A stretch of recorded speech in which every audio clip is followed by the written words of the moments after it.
नमस्कार, मैं हूं आशीष चित्रांशी और आप देख रहे हैं द न्यूज लॉन्च।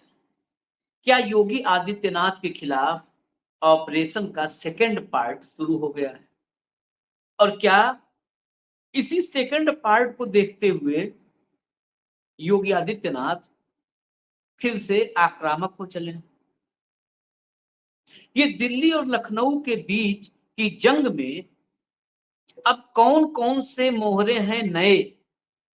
नए क्यों बोल रहा हूं? क्योंकि पुराने मोहरे शायद पिट चुके हैं। और इन मोहरों को, जो पुराने मोहरे थे, इनको पीटा योगी आदित्यनाथ। अब पिटे हुए मोहरों से दिल्ली दोबारा लड़ाई नहीं लड़नी चाहती थी। दोबारा यानी ऑपरेशन पार्ट 2 के लिए उसने नए चेहरे उतारे, और वो ऐसे नए चेहरे जिनको आसानी से योगी जी पीट न पाए। अब ये मोहरे बाहरी मोहरे, पिछली बार भी कुछ बाहरी मोहरे थे, लेकिन उन मोहरों की भी कुछ अपनी लिमिटेशंस थी, अपने दायरे थे, अपनी कमजोरियां थी। उन मोहरों की दिल्ली में कोई ताकत नहीं थी, चाहे वो राजभर हो और चाहे संजय निषाद। इस बार क्या मोहरा बदला है? और क्या योगी के खिलाफ दिल्ली का ऑपरेशन पार्ट 2 शुरू हो चुका है? यह सवाल जयंत चौधरी की वजह से खड़ा। जयंत चौधरी जब उत्तर प्रदेश में भाजपा के नेता, कार्यकर्ता और सहयोगी सारे योगी आदित्यनाथ के सामने नतमस्तक हो चुके हैं, या तो उनका गुणगान करना है या खामोश रहना है वाले अंदाज में है, तो ऐसे में योगी आदित्यनाथ को सबक यानी लेसन देने का काम, या योगी की पुलिस को लेसन देने का काम जयंत चौधरी भला कैसे कर रहे हैं और क्यों कर रहे हैं? वही जयंत चौधरी जो जब इंडिया गठबंधन में थे तो पुलिस भर्ती और सिपाहियों के तमाम मुद्दों पर मंच से मुखर होते थे। हालांकि भाजपा के साथ गलबहियां करने के बाद सिपाहियों के मुद्दे उनसे दूर होते गए। अब जयंत चौधरी उत्तर प्रदेश में एनकाउंटर्स को लेकर के कुछ बोले, और जब बोले हैं तो सवाल वहीं से खड़े होने शुरू। सुल्तानपुर मामले में, सुल्तानपुर जो लूट का, डकैती का मामला था, उस मामले में पहले मंगेश यादव का एनकाउंटर हुआ। उस एनकाउंटर ने पूरे उत्तर प्रदेश में सियासी उबाल पैदा कर। अब उसके बाद अनुज प्रताप सिंह यानी ठाकुर का एनकाउंटर हो जाता है। सवाल फिर भी पैदा होते हैं। अनुज प्रताप सिंह के घर से वो सवाल निकलते हैं। बहन जो है वो बिलखते हुए कुछ गंभीर प्रश्न खड़े करती है। अपराधियों पर कार्रवाई होनी चाहिए, इसके पक्ष में उत्तर प्रदेश का कोई ऐसा नागरिक नहीं होगा जो न खड़ा। लेकिन क्या न्यायपालिका और न्यायिक व्यवस्था इन दोनों को डस्टबिन में डालकर या अलमारी में लॉक करके, बंधक बना करके पुलिस ही न्यायिक व्यवस्था के ऊपर अपने आप को स्थापित कर लेगी? इन्हीं सवालों के बीच जयंत चौधरी ने कहा कि यूपी पुलिस इतनी खुद मजबूत हो जाए कि एनकाउंटर की जरूरत ही न पड़े, बदमाश पुलिस की वर्दी से ही खौफ खाएं। इसके मायने समझने, यानी ये एनकाउंटर्स जो हो रहे हैं, ये एनकाउंटर्स इसलिए हो रहे हैं कि योगी की पुलिस का इकबाल नहीं। ये देखिए आप, सियासी लोग बड़े सधे हुए शब्दों में बहुत कुछ कह जाते हैं। लाइन बड़ी छोटी होती है, लेकिन उसके पीछे अगर उसके निहितार्थ आप देखें तो कई पन्ने लग जाएंगे लिखने में। ये कहना कि यूपी पुलिस इतनी मजबूत हो जाए कि एनकाउंटर की नौबत ही ना आए, इसका मतलब यूपी पुलिस मजबूत नहीं है, योगी की पुलिस का इकबाल नहीं है, और इसीलिए बदमाश बेखौफ हैं। और ये बदमाशों में खौफ एनकाउंटर से नहीं पैदा हो सकता है, ये पुलिस के इकबाल से पैदा होता है। और पुलिस का इकबाल कैसे पैदा होता है? वो शासन की व्यवस्था से होता है, राजा पैदा करता है। राजा यानी लोकतांत्रिक तरीके से चुना हुआ राजा, जो मुख्यमंत्री जिसे बोलते हैं हम लोग, देश के लिए प्रधानमंत्री चुनते हैं।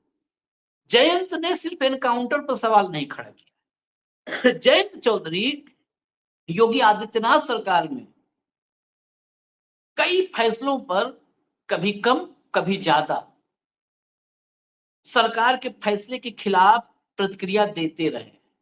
और ऐसे में जब जयंत चौधरी खुद मोदी की कैबिनेट में मंत्री है, मोदी की कैबिनेट के मंत्री या मोदी के साथी दिल्ली में जो भी हैं, वो आज की भी तारीख में भाजपा के नेताओं के मुकाबले ज्यादा मोदी की तारीफ कर रहे हैं। मोदी के अमेरिका दौरे पर भाजपा के नेताओं ने उतना तगड़ा मोदीनामा नहीं लिखा जैसा नीतीश कुमार ने लिखा, जैसा एचडी कुमार स्वामी ने लिखा, जैसा जीतन राम मांझी ने लिखा। सबके ट्वीट्स मौजूद है, पूरा मोदी चालीसा छाप दिया। अब अगर मोदी का सहयोगी जो मोदी के गुणगान कर रहा है, जयंत चौधरी ने भी आज तक मोदी के खिलाफ कुछ भी कहीं पे डायरेक्ट या इनडायरेक्ट साथ आने के बाद से नहीं बोला, लेकिन जयंत के निशाने पर योगी आने लगे। इसी के मायने समझें, जयंत चौधरी के पूरे बयान को कोट अनकोट सुनते हैं, बताते हैं हम आपको। उन्होंने कहा कि एनकाउंटर एक प्रक्रिया है, उस पर जांच होती है और जांच होने तक राजनीतिक लोगों को उस पर बोलने से बचना चाहिए और सहम कर बात करनी चाहिए। सहम कर मुझे लगता है संभल कर होगा। मैं तो चाहता हूं कि यूपी पुलिस इतनी मजबूत हो जाए कि एनकाउंटर करने की जरूरत ही न पड़े। अपराधी एनकाउंटर के बिना ही पुलिस से खौफ खाएं और वर्दी से ही धराशायी हो जाएं। इसे वर्दी से खौफ खाएं और धराशायी हो जाएं, इसी को कहते हैं पुलिस का इकबाल। और पुलिसिया इकबाल जब खत्म होता है तो पुलिसिया आतंक बढ़ता है। इससे पहले जब नाम कांवड़ यात्रा के दरमियान पूरे कांवड़ रूट पर दुकानदारों को नाम लिखने की बात कही गई थी, लिखवाने की बात कही गई थी, उस वक्त भी जयंत चौधरी ने बड़ा मुखर होकर के कुछ प्रश्न उठाए थे और उन्होंने उस वक्त कहा था कि इसका मतलब अगर अब दुकानों पर हिंदू मुसलमान लिखना है तो इसका मतलब अब तो कुर्ते पर भी अपने कुर्ते पर भी अपनी पहचान बतानी चाहिए, लिखना पड़ेगा। ये योगी सरकार में ये बड़ा ही तीखा कमेंट माना जाएगा कि साथ ही कहे कि भाई अब तो कुर्ते पे फिर नाम लिखने का आदेश दे दो। और ऐसा हिंदू मुस्लिम के बीच दरार डालने वाला फैसला नहीं होना चाहिए। ये टिप्पणी इस दौर में और भी प्रासंगिक हो जाती है जब बुलडोजर को बुलेट रिप्लेस करता दिख रहा है।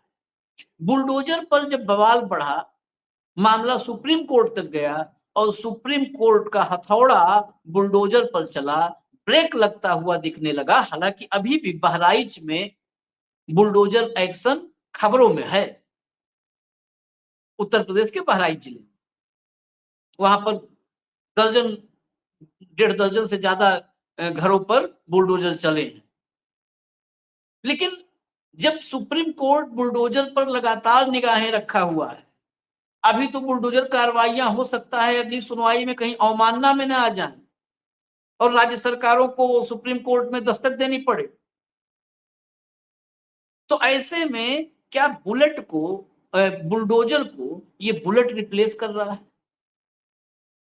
क्योंकि बुलेट के जो भी मामले हैं, यानी ये एनकाउंटर्स के जो मामले हैं, इन पर सवाल जब होता है तो इन सवालों को ठंडा करने के लिए एक जो प्रक्रिया है जांच की प्रक्रिया, वो जांच की प्रक्रिया सरकार ही अपने ही किसी अधिकारी को सौंप देती, जैसा कि मंगेश यादव में सौंपा गया था, जैसा कि मुख्तार की मौत में सौंपा गया था, जैसा कि अतीक के बेटे के एनकाउंटर में सौंपा गया था, जैसा कि अतीक और अशरफ के मर्डर में सौंपा गया था।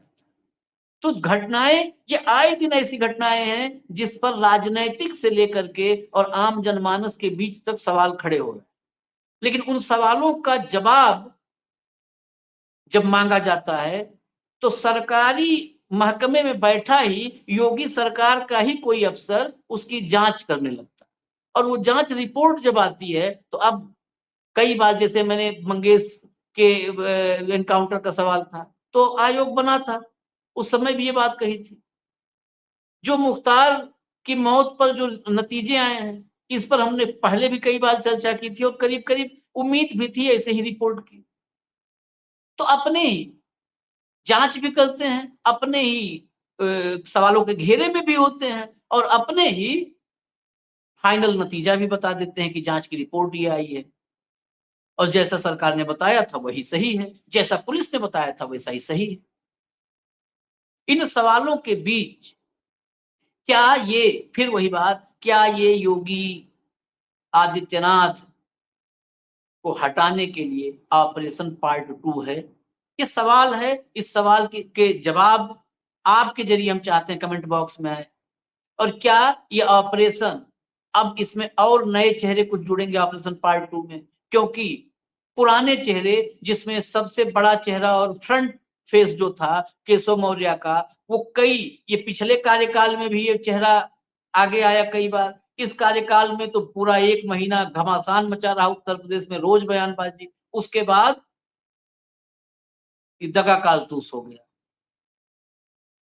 तो क्या अब नए चेहरों के सहारे घेराबंदी होगी और कौन-कौन चेहरे हो सकते हैं इसमें? इस पर निगाह रखनी। फिलहाल मुझे इजाज़त दीजिए, न्यूज़ लॉन्चर आप देखते रहिए। नमस्कार।